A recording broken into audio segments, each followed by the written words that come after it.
Well, I'm Dr. Ragsdale, and I wanted to give you just some hands-on stuff instead of just having you read files all the time. So let me explain some of the stuff that's in the fundamentals book in chapters 1 and 2. Okay, suppose one of the big things getting ready for paper number 1 is, am I writing using complete sentences all the time? I mean, using complete sentences exclusively is one of the hallmarks of educated prose. So you want to be able to use complete sentences all the time.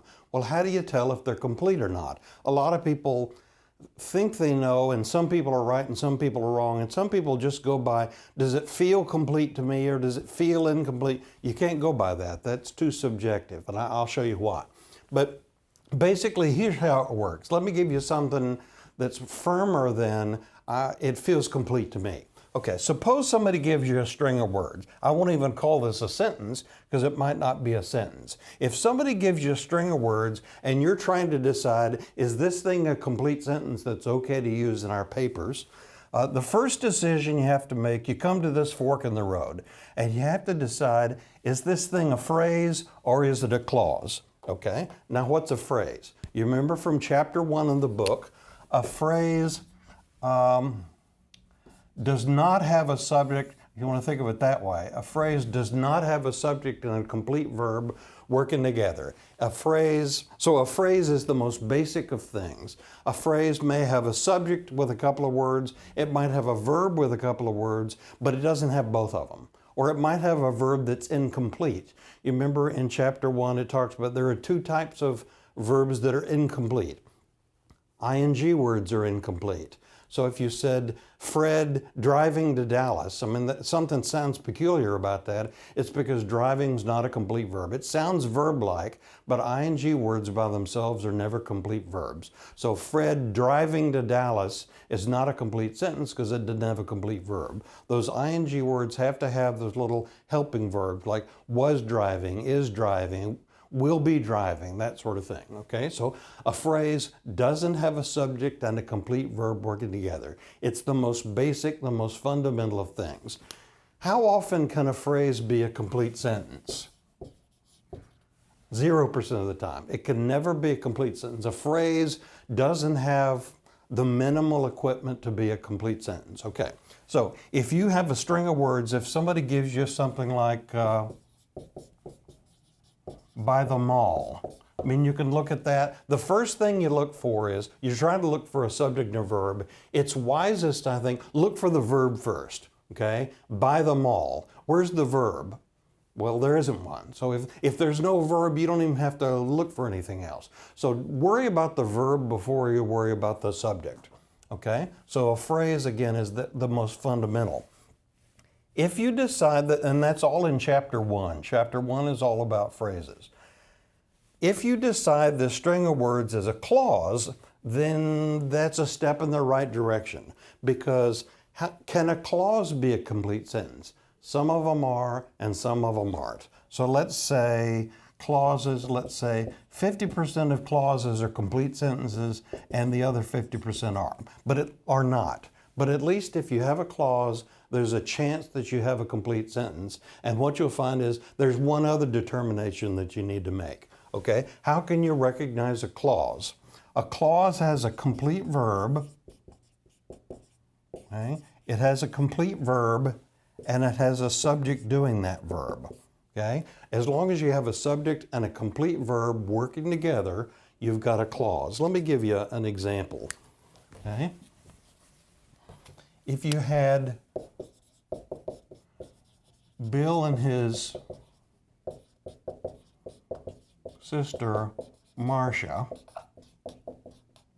okay, an accountant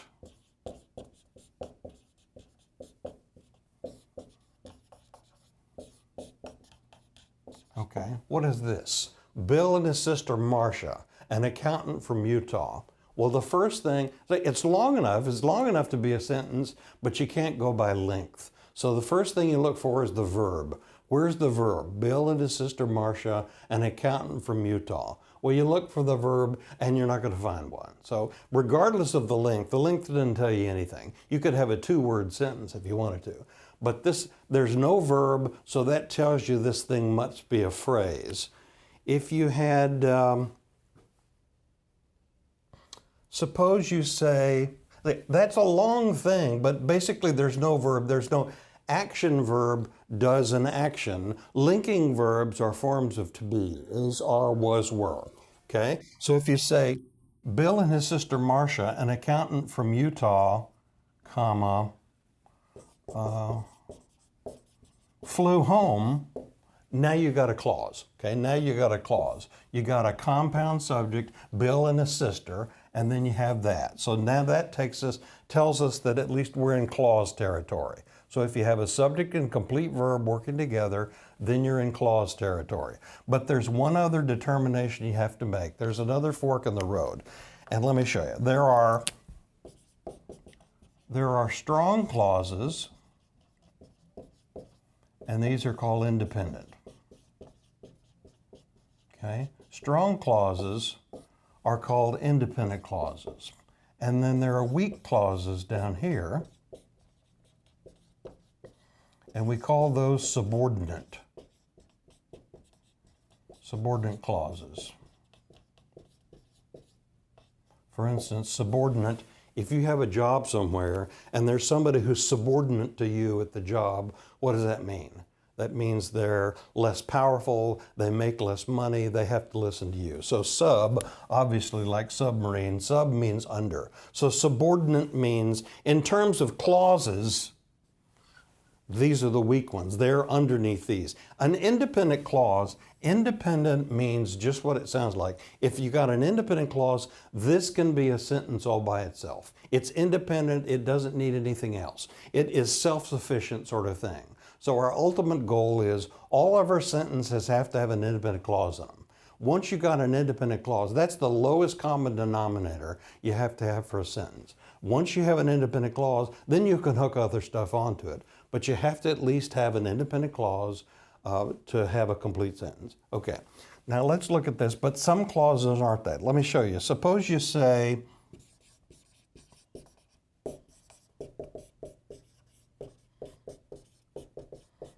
okay, how about this one? When Bill got sick, do you have a subject and a complete verb? Yeah, here's the verb. Look for the verb first. You have a verb there. Okay, so that's one thing in our favor. Now, who or what's doing the verb? Well, Bill is.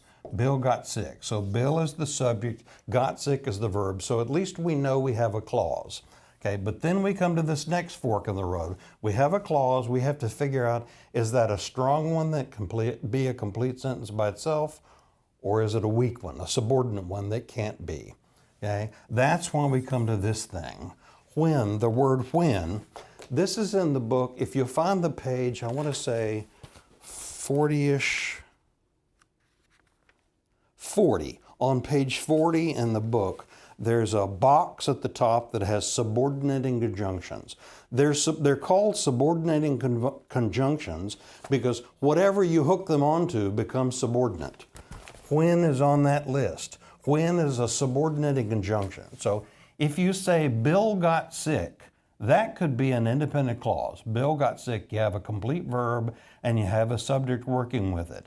And that would be an independent clause and a separate sentence. But the minute you stick when in the front of it, this latches on, makes it subordinate, so now the whole thing is a subordinate clause, which is the weak kind, and it can't be a complete sentence. So all of those, that's why it's important to learn those words at the top of page 40. Anytime you have a clause, but then you have one of those words at the top of page 40 on there, that's going to make it a subordinate clause, and it's going to make it weaker. So when Bill got sick, although Bill got sick, before Bill got sick, those are all subordinate clauses, and they can't be sentences all by themselves. What do you have to do to fix that? Well, there are two things to do to fix it. One is you can get rid of that word. These words, these subordinate conjunctions, what they do is they fix the clause so it can be hooked onto something else. But they fix, in making it hookable to something else, they actually weaken it. So When Bill got sick, that would never be any good by itself.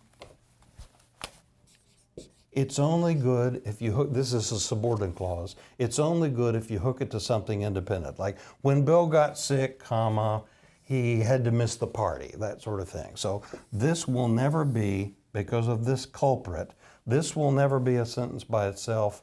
It only works if you hook it to something stronger, which is an independent clause over here.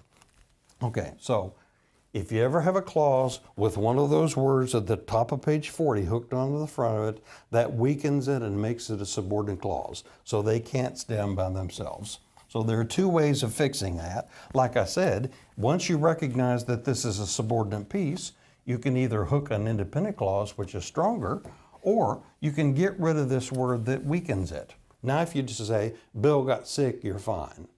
Okay? Similarly, if you say something like,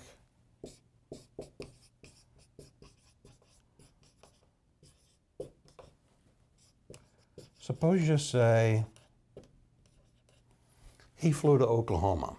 Does it have a verb? Yeah, it has an action verb in this case, flew. Are action verbs the only kind of verbs? No. Remember chapter 1, there are linking verbs and helping verbs. Is an awful small word, but it can be a sentence, it can be a verb all by itself. So this one has a complete verb, flew. Who or what's doing the flying? He is. So he flew somewhere, so you have a subject and a verb. That makes this thing a clause. Okay? Now I need to find out, is it subordinate or is it independent? You don't have to go by feel, because if you say, somebody says, well, he flew to Oklahoma, that didn't feel complete to me, but the guy across the aisle from him says, it feels okay to me. How do you know? Okay, how do you tell the difference between these two? This happens to be an independent clause because it doesn't start with one of those words at the top of page 40. So in other words, how can you tell it? If this one were subordinate, it would start with one of those words at the top of page 40. You'd have something like, while he flew to Oklahoma, or when he flew to Oklahoma. That would make it subordinate. But independent clauses, you can tell them by the absence of those words at the top of page 40. Independent clauses don't have any of those words that cripple the strength of the clause. Okay, so anytime anybody writes anything in a paragraph, it's either a phrase or an independent clause or a subordinate clause. It's one of those three things. So which one is a complete sentence?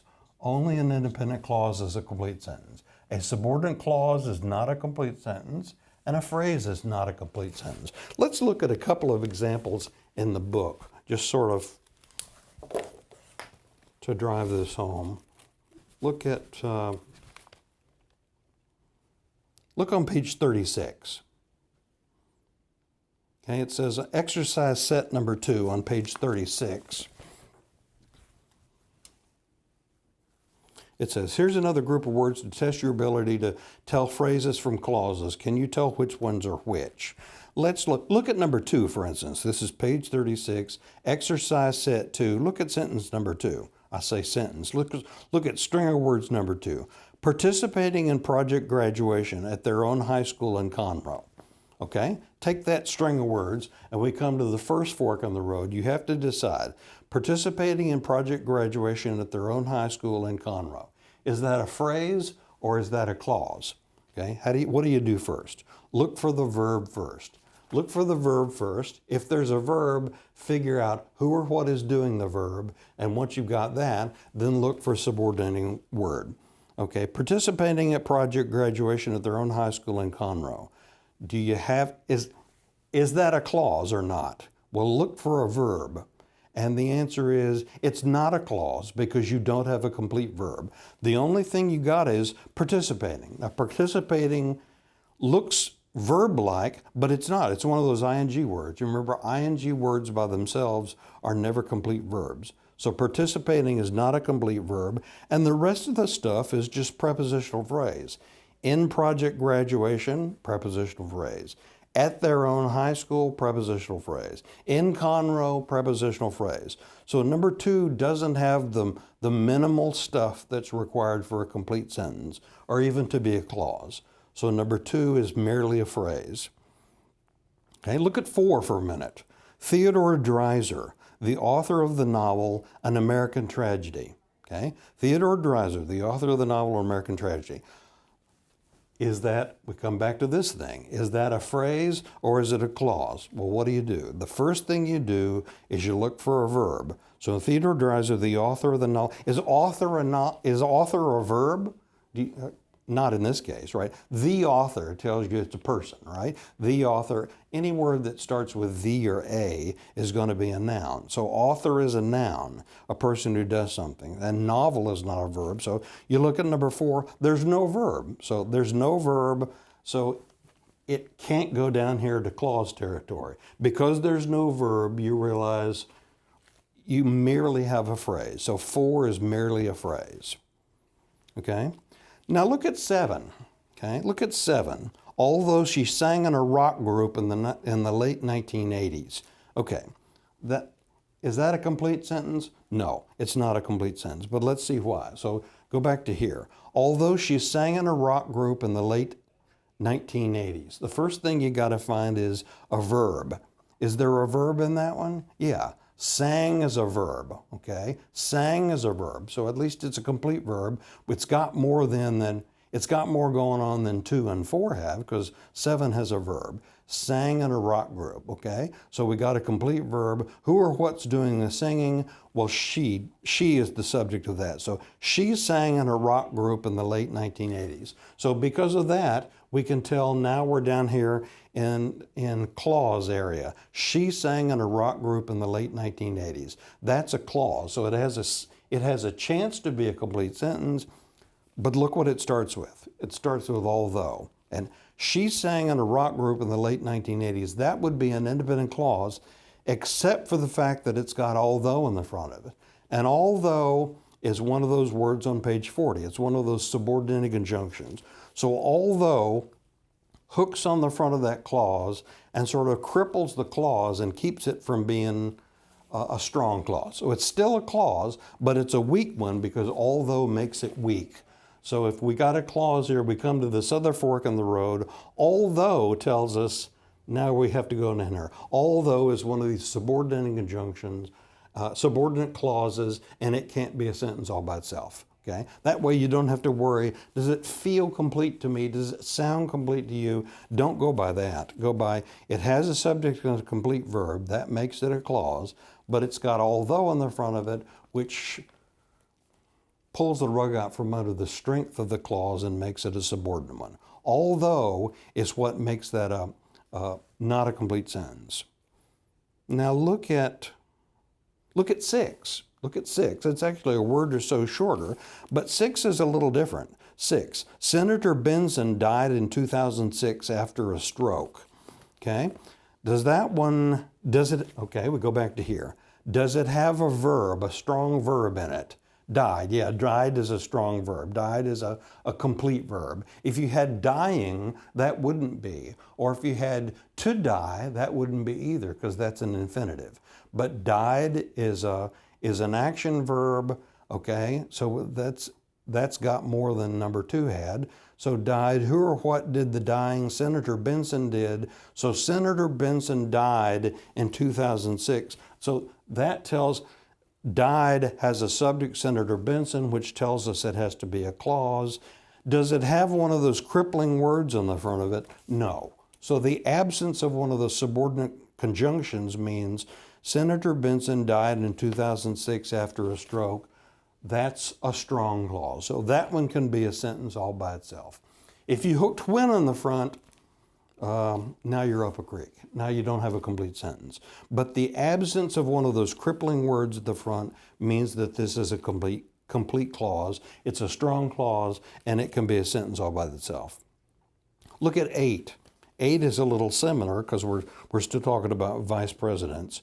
Benson ran for vice president. He didn't make it. But look at 8. When Spiro Agnew served as vice president under Richard Nixon in the early 1970s, does it have a complete verb? Yeah, served. Okay, who or what served? Spiro Agnew did. Spiro Agnew served as vice president. That would be a clause, okay? The fact that it's got served and it's got somebody doing the serving. Spiro Agnew served as vice president under Nixon. That tells us now we're in clause area. But look at the first word. If you just had Spiro Agnew served as VP under Richard Nixon in the early 1970s, you'd have a complete sentence. You'd have an independent clause. But look at the word on the front, when. So when is one of those words on page 40. When is a subordinate conjunction.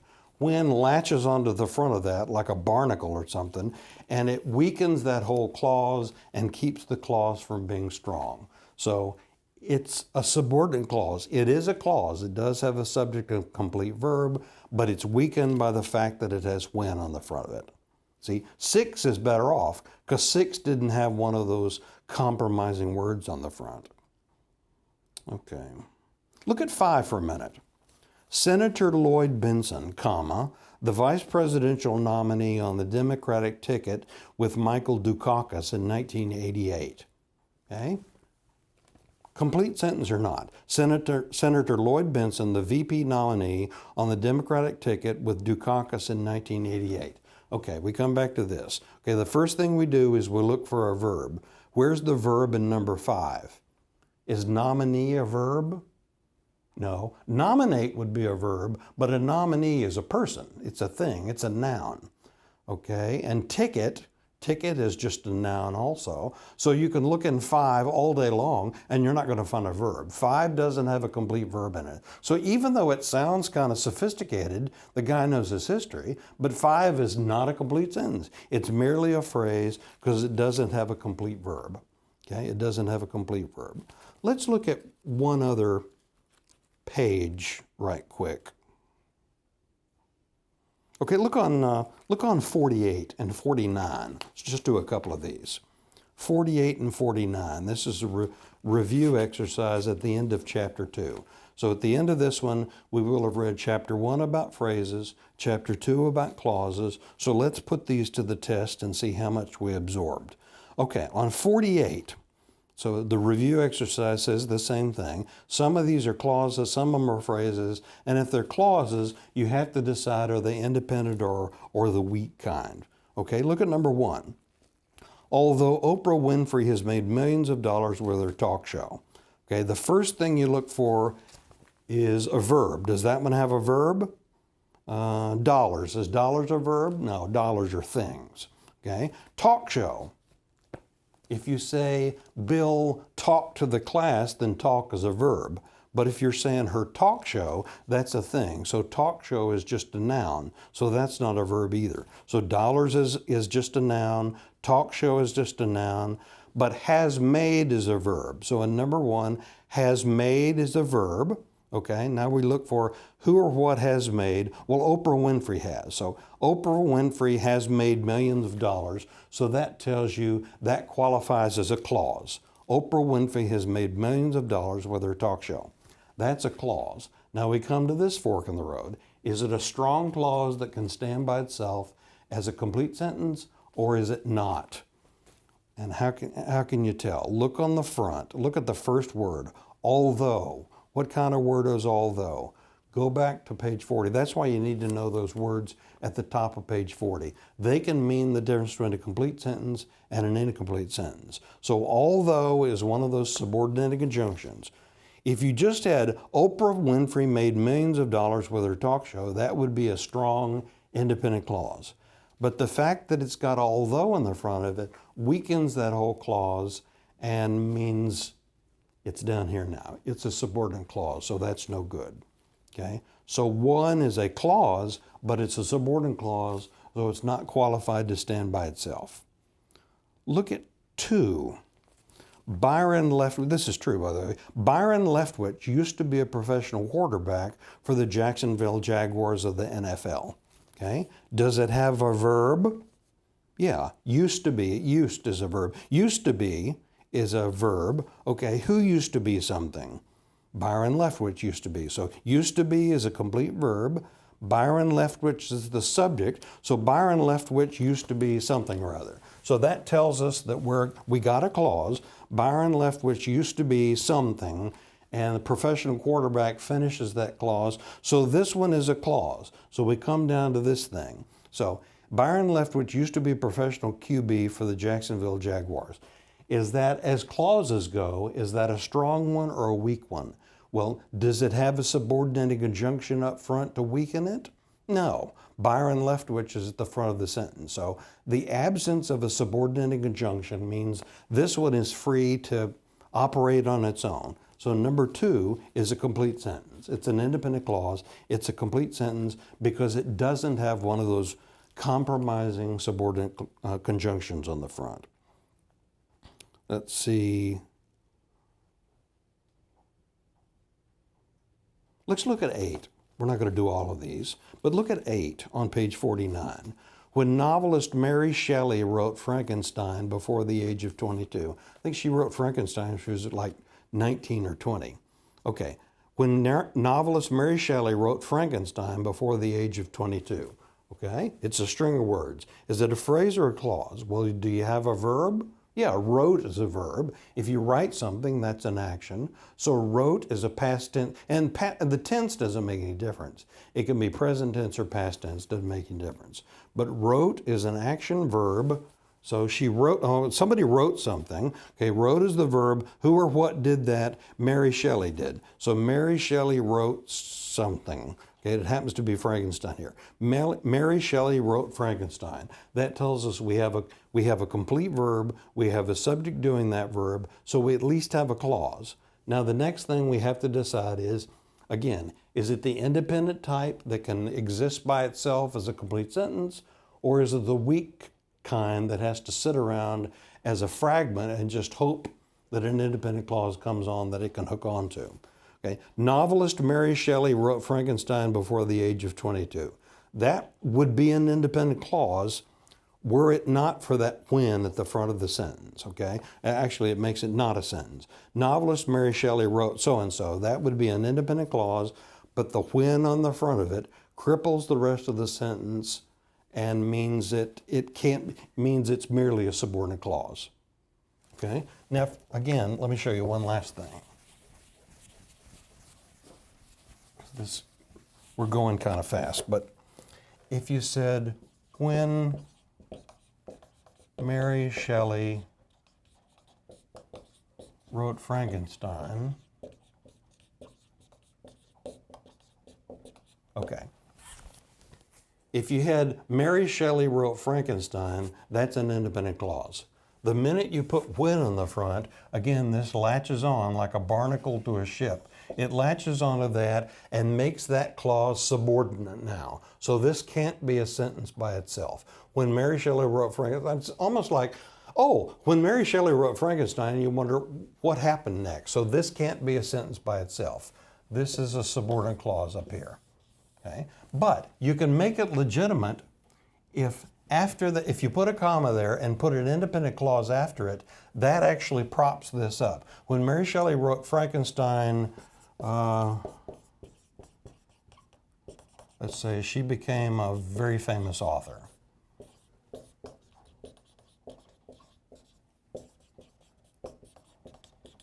Okay, when Mary Shelley wrote Frankenstein, that part is a subordinate clause and it will stay weak. But what you're doing is now you're putting an independent clause after it. She became a very famous author. This when only cripples the one clause that it's hooked onto. This clause is fine. She became a very famous author. That's an independent clause down here. Okay, so look at it this way. It's almost like with this thing. This is a subordinate clause. If that's a block or a building, does that look stable? No, it's not. But that's what subordinate clauses do. They carry information, but they're unstable. They can't exist by themselves. But this is an independent clause. Independent clauses sit flat on the ground and they're strong and they can operate by themselves. Subordinate clauses are no good by themselves, but if you hook them up, if you lean them up on an independent clause, which is essentially what you're doing, then you can have a sentence that has two clauses in it. You can have a sentence with two clauses, even three clauses, but the lowest common denominator is you have to have an independent one there. And then you can start leaning all sorts of stuff on the side of it. prepositional phrases, introductory phrases, participial phrases, subordinate clauses, but the independent clause is the main substrate of the sentence. So subordinate clauses are no good by themselves. They're only good if you get rid of the subordinator, or if you want to leave it in there, you have to lean it up against an independent clause, which is stronger. So it's okay if it's validated by being leaned up, connected with an independent clause. Okay? Well, that's enough for right now. Thanks for listening.